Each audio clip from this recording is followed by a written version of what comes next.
The Californian's Tale. When I was young, I went looking for gold in California. I never found enough to make me rich, but I did discover a beautiful part of the country. It was called the Stanislaus. The Stanislaus was like heaven on earth. It had bright green hills and deep forests where soft winds touched the trees. Other men, also looking for gold, had reached the Stanislaus Hills of California many years before I did. They had built a town in the valley with sidewalks and stores, banks and schools. They had also built pretty little houses for their families. At first, they found a lot of gold in the Stanislaus Hills, but their good luck didn't last. After a few years, the gold disappeared. By the time I reached the Stanislaus, all the people were gone too. Grass now grew in the streets, and the little houses were covered by wild rose bushes. Only the sound of insects filled the air as I walked through the empty town that summer days so long ago. Then I realized I was not alone after all. A man was smiling at me as he stood in front of one of the little houses. This house was not covered by wild rose bushes. A nice little garden in front of the house was full of blue and yellow flowers. White curtains hung from the windows and floated in the soft summer wind. Still smiling, the man opened the door of his house and motioned to me. I went inside and couldn't believe my eyes. I had been living for weeks in mining camps with other gold miners. We slept on the hard ground, ate canned beans from cold metal plates, and spent our days in a difficult search for gold. Here, in this little house, my spirits seemed to come to life again. I saw a bright rug on the shining wooden floor. Pictures hung all around the room, and on little tables there were seashells, books, and china vases full of flowers. A woman had made this house into a home. The pleasure I felt in my heart must have shown on my face. The man read my thoughts. Yes, he smiled, it's all her work. Everything in this room has felt the touch of her hand. One of the pictures on the wall was not hanging straight. He noticed it and went to fix it. He stepped back several times to make sure the picture was really straight. Then he gave it a gentle touch with his hand. She always does that, he explained to me. It is like the finishing pat a mother gives her child's hair after she brushed it.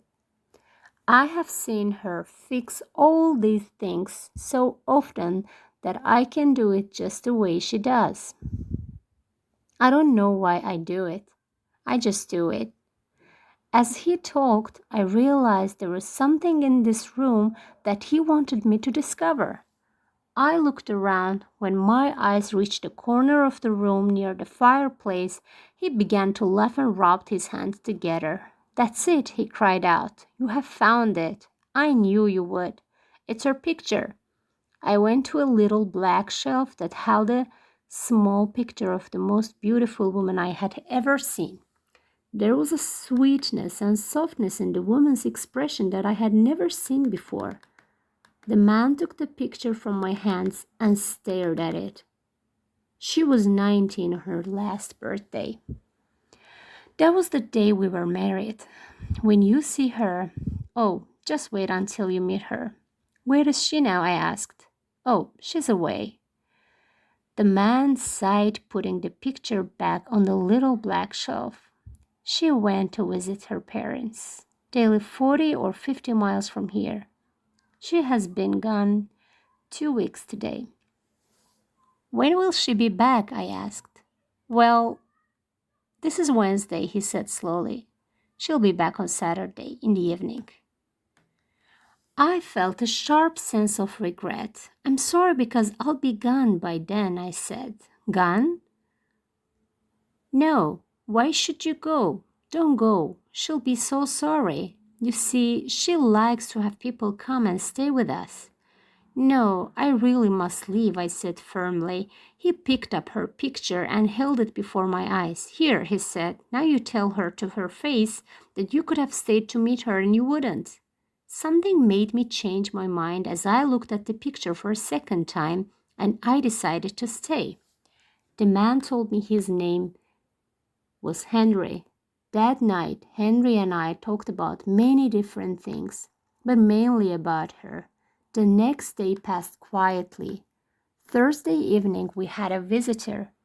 He was a big gray-haired miner named Tom. I just came for a few minutes to ask when she is coming home, he explained. Is there any news? Oh yes, the man replied. I got a letter.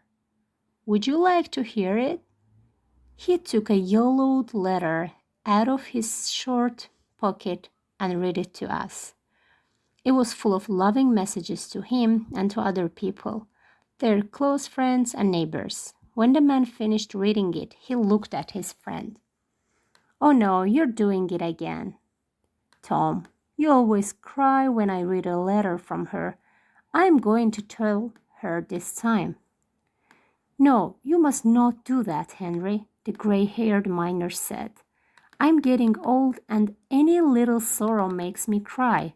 I really was hoping she would be here tonight. The next day, Friday, another old miner came to visit. He asked to hear the letter. The message in it made him cry too. We all miss her so much, he said. Saturday finally came. I found I was looking at my watch very often. Henry noticed this. You don't think something has happened to her, do you? He asked me. I smiled and said that I was sure she was just fine, but he didn't seem satisfied. I was glad to see his two friends, Tom and Joy, coming down the road as the sun began to set. The old miners were carrying guitars. They also brought flowers and a bottle of whiskey. They put the flowers in vases and began to play some lively songs on their guitars. Henry's friends kept giving him glasses of whiskey, which they made him drink. When I reached for one of the glasses left on the table, Tom stopped my arm. Drop that glass and take the other one, he whispered. He gave the remaining glass of whiskey to Henry just as the clock began to strike midnight. Henry emptied the glass. His face grew whiter and whiter. Boys, he said, I'm feeling sick. I want to lie down. Henry was asleep almost before the words were out of his mouth. In a moment, his two friends had picked him up and carried him into the bedroom. They closed the door and came back. They seemed to be getting ready to leave. So I said, Please don't go, gentlemen. She will not know me. I'm a stranger to her. They looked at each other. His wife has been dead for 19 years, Tom said. Dead? I whispered. Dead or worse, he said. She went to see her parents about 6 months after she got married. On the way back on Saturday evening in June, when she was almost here, the Indians captured her. No one ever saw her again. Henry lost his mind. He thinks she's still alive. When June comes, he thinks she has gone on her trip to see her parents. Then he begins to wait for her to come back. He gets out that old letter and we come around to visit, so he can read it to us. On the Saturday night, she's supposed to come home. We come here to be with him. We put a sleeping drug in his drink so he will sleep through the night. Then he's all right for another year. Joy picked up his hat and his guitar. We have done this every June for 19 years, he said. The first year there were 27 of us. Now just the 2 of us are left. He opened the door of the pretty little house and the old 2 men disappeared into the darkness of the Stanislaus.